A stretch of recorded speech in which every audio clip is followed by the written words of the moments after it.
The beginnings are very important. It's good to know as much as it's possible about the beginnings, when beginning starts. When we are talking about Viking Age, we look always west, and we look at the end of the 8th century. Very, very seldom we look at this quite a different world, Scandinavian world. Here, the world of sphere. But when we are looking closer to them, we can see suddenly that things which we are calling beginnings of Viking Age are a little bit different than what happens in the West. Lindisfarne, the symbolic start, the end of the 8th century, the movement. If you remember the maps from yesterday showing the silver economy, there were a lot of things in the West, but the East was completely empty. We see almost the same situation here. Movements, almost nothing here. We have Irka here, we have Sigtuna, two places which are representing the beginning of the Viking Age, and in fact Sigtuna, the end of Viking Age. We are seeing the eastern part, northern eastern part of the Eastern Europe. And what happens here? Direct communication, something happens here. But when it happens? Again, just to show you, emptiness here, everything there.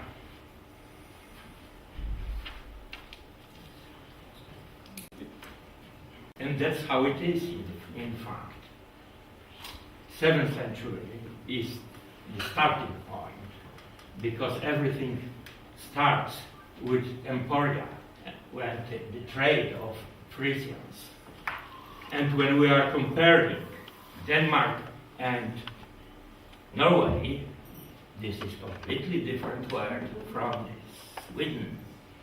Absolutely completely different world. From the beginning, and I mean from the Bronze Age.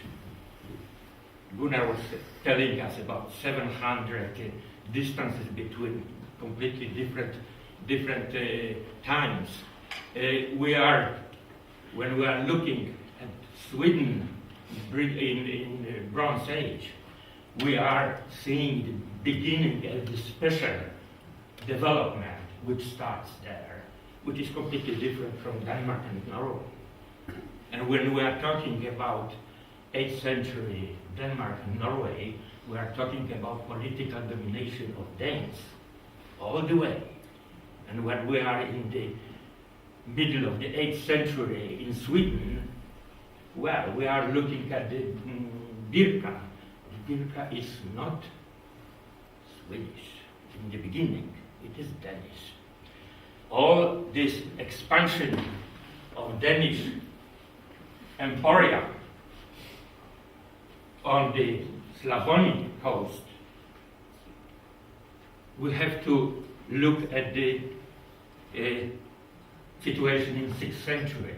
In the 6th century, we've got a lot of Scandinavian things, the presence of Scandinavians along all the coast.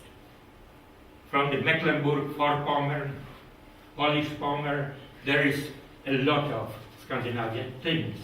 But when we are coming to the 8th century, we have to see the continuity of the Danish presence in the Mecklenburg and Vorpommern. But on the other river, there is a border, some kind of border, because there is nothing of it on the Polish Pomerania. There is no continuity there. Polish Pomerania and the Baltic, the coast of the Balts, are a completely different place. A place where Swear are trying to make their movements. And we see very clearly the movements of Swear there. After a while, imperialistic Danes are there also, but it takes time for them to understand that it's worth to go west, to go east. You remember all those Zedenside forms. They are all the time in Mecklenburg and Vorpommern, but they are not present on the Polish coast, Pomeranian coast. Here in Elblągu, we've got Swear and got people from Gotland together, because that's what happens. Those two people are moving all the time together. When we are going to Russia, to Eastern Europe, we see Swear and people from Gotland always together.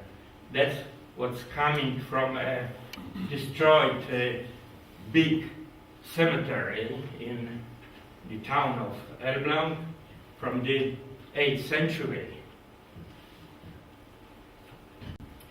We know Grobina in Letland. The same again. Swear and people from Gotland together. There is a huge settlement with plenty of cemeteries with barrows, where we can see the clear presence of the settled people from Sweden, from central Sweden, and from Gotland. It is in the beginning Nerman who made exploring there, told us it is a colony of Swear and Gaut. And that's exactly what it is. The mixture with the local people is completely normal. It is not an attempt from Swear to take over and kick out people living there. And Kuronias are special people. We know they are special. Perhaps that's why it was so simple for Swear to mix with them. We know that it was an important place, important site for at least people from Gotland, because this is the only place where you can find outside the Gotland those big picture stone from 7th century. This is this one from this name is awful, Prieden. And that's the similar things on Gotland. It's absolutely authentic. There is no difference between them. So if we have something like this here, so we have to see this site as an important place where people from Gotland are keeping to their traditional identity. So it is not a place where the local people are allowing foreigners to come and stay and all right, you can do what you like, but you are not allowed to do something against us. There is something completely different there. And when we are looking again on the place of Swear, we should remember that they are close, they are part of this world. Northern part of the world, straight to the Volga and behind. And that's what happens in the beginning of the Bronze Age. They are fetching from the Ural area the technology, bronze technology, not from the southern part of Europe, but from Ural, and they continue to fragment. So when spheres are appearing in 7th century in Eastern Europe, it is not out of sudden. They are just continuing to fragment very well-known territories. It's nothing new. They knew exactly where they are going, why they are going, and they are doing it because it is important for them. So that when we are looking at sphere center, and we know that the Finnish word here, the Åland Islands, the Suomi, Estonia, and this waterway to the Eastern Europe, it is all the same. It's close, the unit. So the only way Swedes could move was, of course, east, together with people from Gotland. They are close to this Finnish word, and they are appearing there very frequently. We see it very clear. I will not tell about earlier periods, because there is a clear movement from Sweden and from Finnish territories to Sweden. But it's funny thing, when we are finding the site with typical Finnish settlement, Finnish culture, we say, all right, they moved here. People from Finland moved here and lived here. But when we are finding a Scandinavian place in Finland, say, all right, perhaps it's only imports, all those things. Yeah. Let's forget about the movements of persons. It's typical attitude. But in the 6th century, we suddenly we know that Åland Islands are already more or less Swedish. They're also starting to move in Finland. But it takes a little bit longer. It's important with Åland Islands because later in 9th century we see a lot of settlements in the upper Volga area, consisting of people, Swedes, but from Åland Islands. But close to the Tallinn, in the 6th century, there suddenly appear a fantastic burial with bronze artifacts, which looks very close to the things produced on the Helge Island in Mälar Lake. And it must be first manifestation of elite appearance, Swedish elite appearance on the Finnish Estonian territories. We know that it's just the beginning, and what we've got now, we really don't know exactly what we've got in the on the Sarma, because it is not published enough. But what we obviously got there, those 2 ships full of cut to pieces Swedes with a lot of things. So it was a fight between Swedish, not fight between Swedes and Estonians. If it were Estonians, they would plunder everything. Fantastic fantastic weapons which are there. They would never, all of it, stay in this barrier. The problem is, was it really the middle of the 8th century when we are looking at what kind of decoration is on the swords? It looks very earlier. It looks exactly like it should look.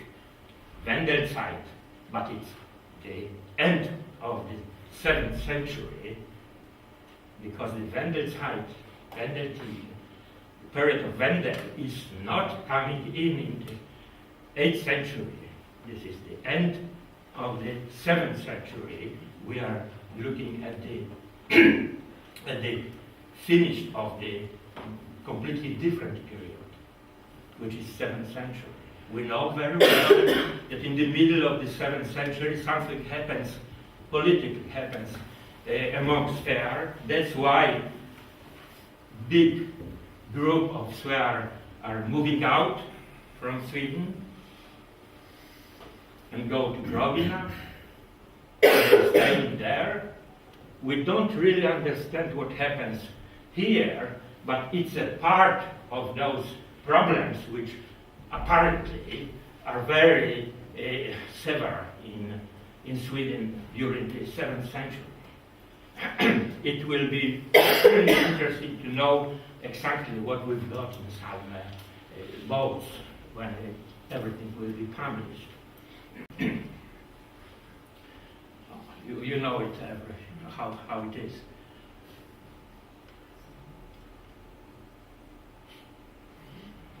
Well, so is it middle of the 8th century? Rather not. I don't know if there are some artifacts which we can place in the middle of the 8th century, then it is. But as far as we can see, the published material, it is the end of the 7th century. Oh, you know very well this map from internet. That's what we've got here, the straight line, the beginning with Ladoga, Old Ladoga, in the middle of the 8th century. When we are looking at the other things which suddenly appear, very few, but they are there. We see Gotlandic, typical Gotlandic thing, this brush, and this one, which is, well, not exactly typical Swedish, rather from southern Scandinavia.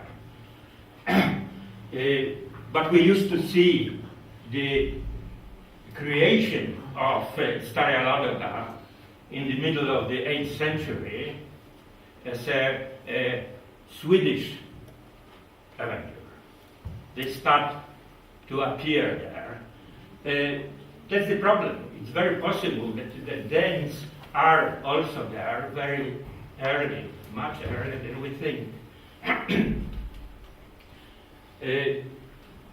But this 760s, as it is we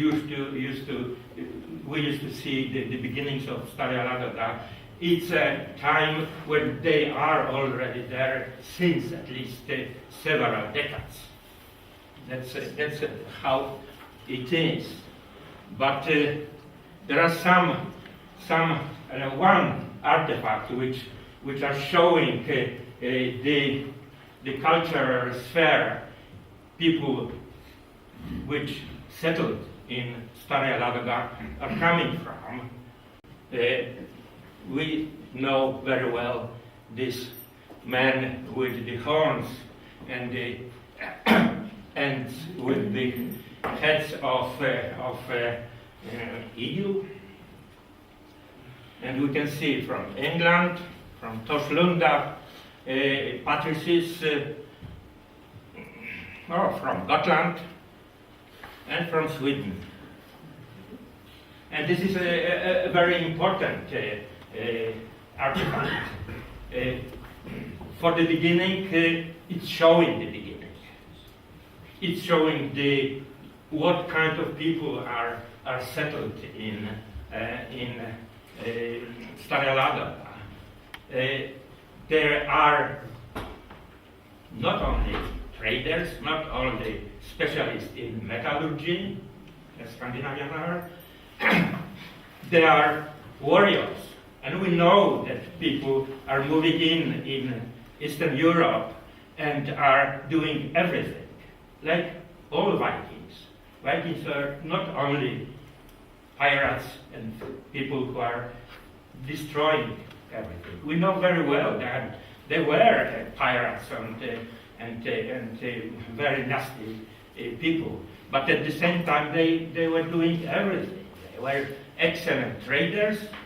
They are colonization in a large scale everywhere. They thought it was worth to stay.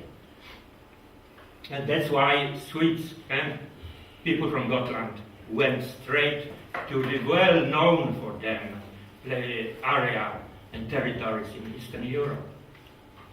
Thank you.